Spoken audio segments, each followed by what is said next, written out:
One of the most difficult tasks is the patient who comes to see you with a high blood sugar for not the first time, second time, third time to take a treatment from a high profile diabetologist like me. They come with an expectation that I will give them some magic medicine. But when I start talking, look here, you have to change your lifestyle. You change your lifestyle in a more healthy way. What is the first principle of lifestyle? Change your dietary practices. And then we spend elaborate time in explaining to them what is dietary fats, what are the good fats, what are bad fats, carbohydrates, what is a carbocentric diets. After spending time, then we say that you must do some amount of exercise. Now, many of them, they have done some exercise in the childhood, in their school days, but due to their job commitment, work pressure, they barely have time to they take walks occasionally, and most of the patients I see, they walk sometimes 20 minutes, 30 minutes. Many times they walk so leisurely that it is like it's like a jatra. I mean, it's nothing great. When you must walk as if you are going to some place, and not walk like a bagicha mein ghumte. No casual walk. You walk with an idea of right, left, right. Ideal pace of walking should be 4 miles per hour, like a soldier walks. Now this is difficult for many people because they have never walked.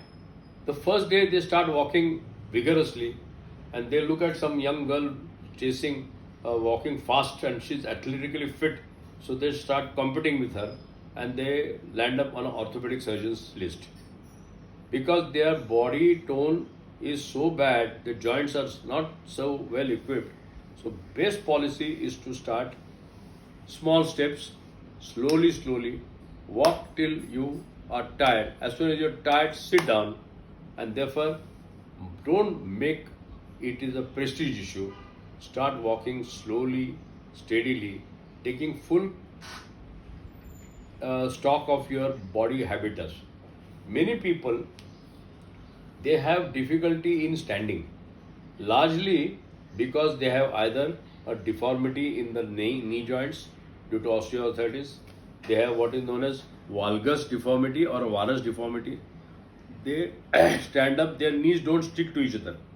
They either bow legs or they have crooked legs, and they can barely stand because when they stand, their abdomen protrudes and their center of gravity keeps on falling.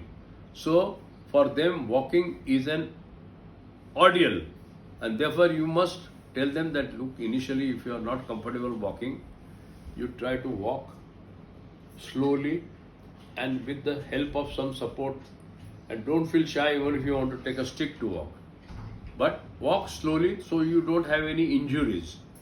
Once you start walking regularly, say about 1 month you walk say about 2 miles in 45 minutes, then you build up your speed, build up your stamina, and after walking, if you are getting pain in the medial aspect of your knees, you need to see an orthopedic surgeon because it's a wear and tear of the knee joint.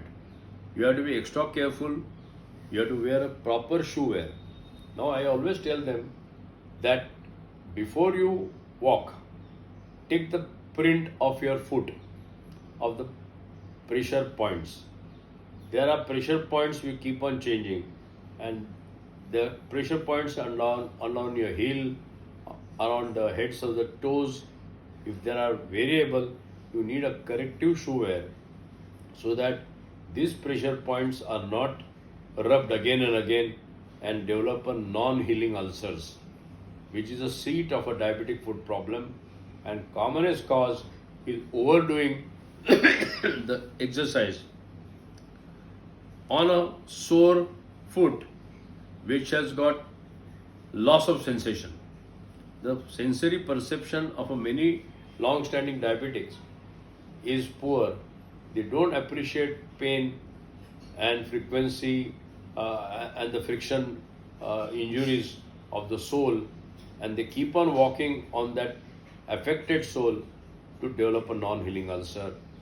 And therefore, there are many people have a lot of mechanical abnormalities of the foot.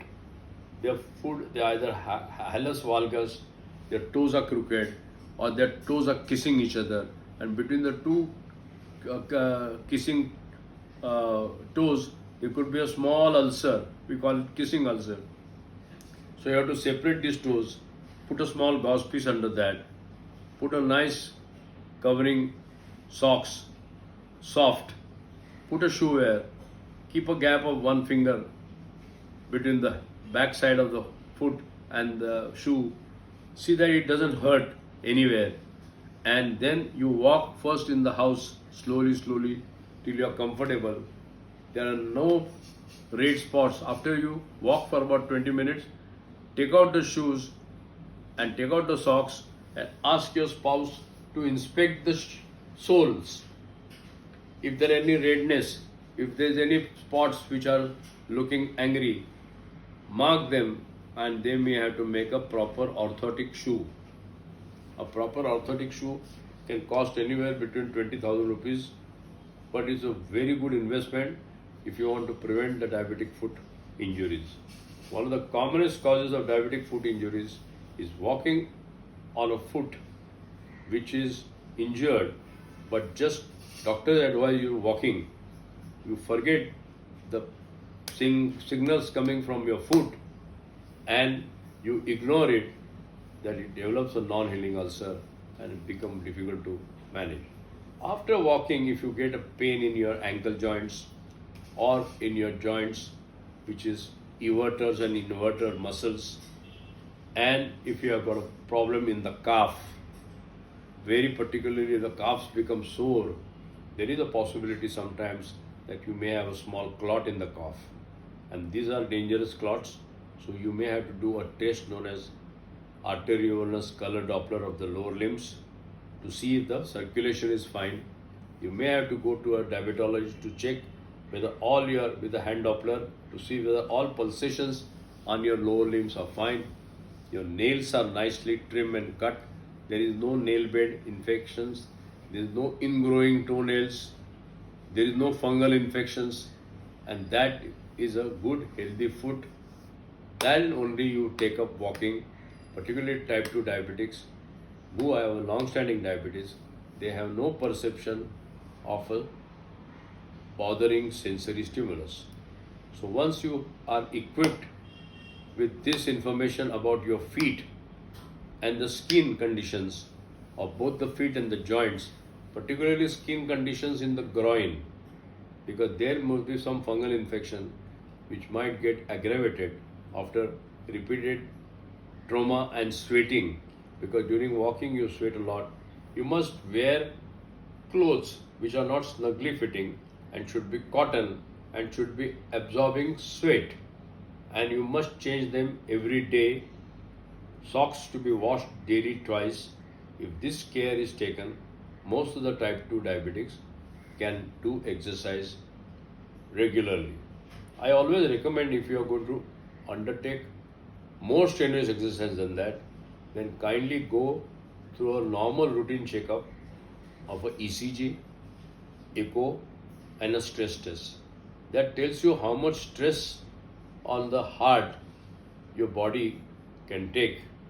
If at pulse rate of 120 to 130 you develop STT segment changes, that means this is weakly positive stress test.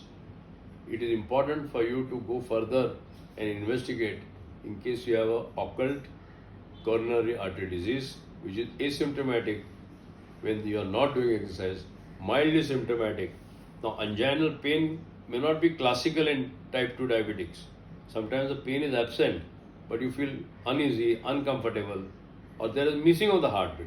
Some people have what is known as atrial fibrillation, which is asymptomatic. So this is a complete cardiac workup is required before you take up regular exercise, and that is what you have to do. This you do properly, then you will only have benefits of this exercise.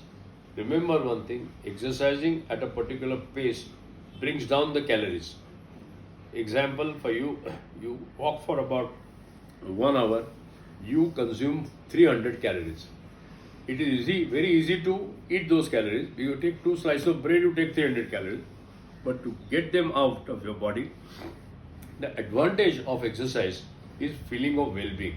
Again, the high that you get with exercise, you feel well, your cardiorespiratory reserve improves, your ability to take stress, climbing staircase, and during crisis, when the heart beats faster, your heart is acclimatized. You have to get acclimatized, and that is why you must do regular exercise. So that is my guru mantra, type 2 diabetes. Thank you very much.